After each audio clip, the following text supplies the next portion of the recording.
So I didn't know what to do at that point. Things continued to happen. I was harassed daily on the sidewalk. I had wiretapping on my phone. I had stolen ATM cards. And so many things happened. In fact, the worst thing that happened, well, one of the worst things that happened was that I was attacked at the State of Illinois building. This woman got in line behind me when I was trying to buy some food, and she was obviously a shelter person, and slammed her fist into my head and knocked me to the ground. People just stood there and laughed. That was incredible to me.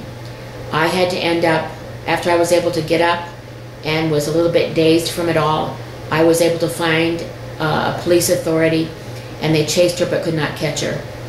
But I found out later that the shelter in the city was connected to Moody and to another church. And so that was not surprising at all that that's where that came from. It's unfortunate that I did not see her. I could have stopped something because I was actually blindsided by it and was not aware at all that she was going to strike me, or I could have prevented it. But the fact of the matter is that it did happen, and it could have killed me because she struck me in the temple very hard, and hard enough to knock me to the ground. And I'm a strong person, so that did not happen easily. Another thing that happened is that I tried to get a hold of the superintendent of police. I was not able to get through. So at that point in time, I didn't know what I could do to get some assistance. Things were so out of control, and it had spread throughout the city, and it had snowballed so far that I knew that I needed to get some help from someplace. During that time also, President Clinton was in office, and he gave, I think it was a State of a Union address, and in it he said something about the fact that there were no hate crimes in this country, and that that kind of thing does not and could not happen. Well, that was absolutely wrong. And so I responded to that because I didn't know who in the world would or could help me. So what I did was, first, I knew the chaplain of the Senate from many years ago when I worked with the pastor. And he was a very dear person, a very good pastor, a very caring man. And I let him know what had happened to me through the church and about the hate crime going on. He had no idea what he could do because he didn't have the power, and said that I needed to contact somebody who would be able to help. So I faxed a letter to President Clinton when he was in office, and I copied the letter to Mayor Daley in Chicago. I knew that Mayor Daley has been a good mayor, that he does care about the city and the people, and he did not know about what was going on. After they received the letters, I did finally get a response from the Commissioner for Public Relations. Apparently, Mayor Daley had passed on my letter about the hate crime to the then Commissioner David Morris. I received a letter of apology. He stated that I was obviously a model citizen and apologized that the city had failed to protect me, and asked who would not help me, what were the names of people who would not assist, and wanted to do what he could to try to help me at that time. However, at that point in time, it was too late because so much damage had already been done that there was really nothing that could be done. There was something else that happened, and that was related to Jim Branken. During the time that I worked at the law firm, I had problems with my bank account. I had a bank account at the same bank, which was the banking place for the firm. It was a good bank, a strong bank, and a widespread bank in Chicago. And before this happened, I really didn't have any problems with my bank account. However, the tellers tipped me off to the fact that this man, Jim Branken, was in the parent bank of the one that was over mine. And I had no idea that that was the case. I had missing signature cards, other abnormalities happening with my account. And when the head of accounting at my friend's law firm found out about this, she spoke to the head of the tellers to find out what was going on. She said that should not be happening. Something is going on. So I appreciated that they did that. And they actually cashed my checks for me just to make it easier for me to function and to be able to receive the money from my checks that I got.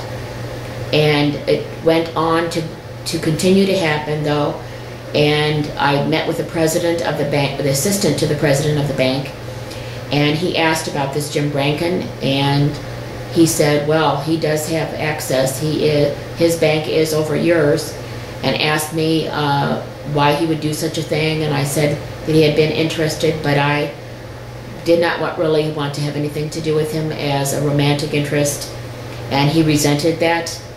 And he said, well, based upon this and the stolen ATM cards and what's been going on with your account, you have to pull your money out of this bank, which we did that very day.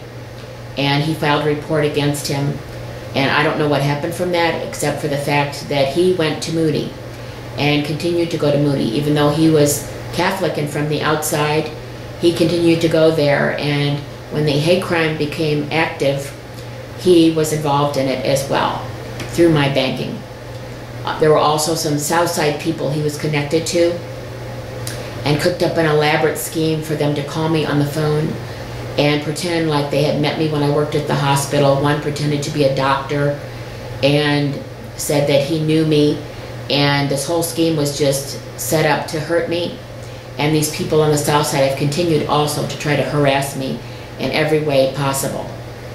And the fact that they were black people and there were some Hispanic people brought the other ethnic groups into this, such that today I have terrible harassment, assaults and everything from the black population, the Hispanic, and because the women's hotel was involved in women's activities, I also have been harassed by women's groups. So it's just been one thing after the other.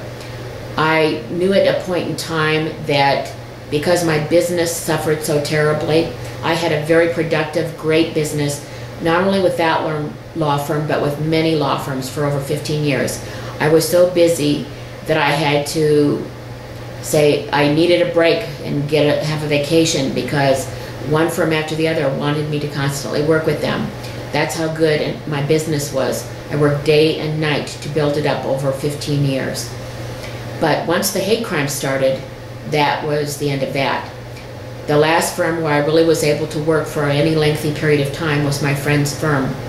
And I got to such a point with the hate crime and with all that was happening to me that I could no longer work there. And I decided at that point that I would probably be better off to try to go to a new city.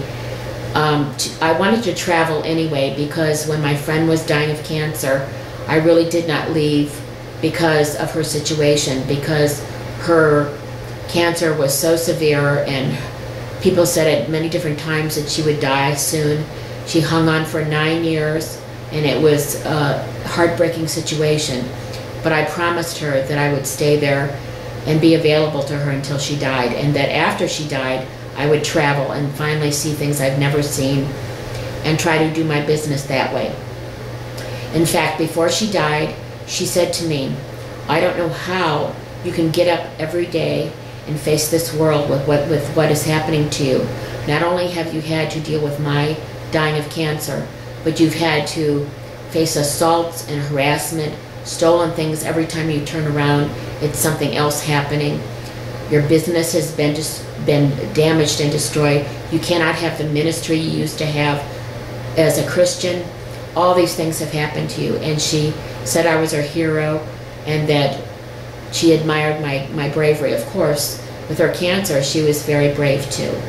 And so the two of us stood by each other until she died.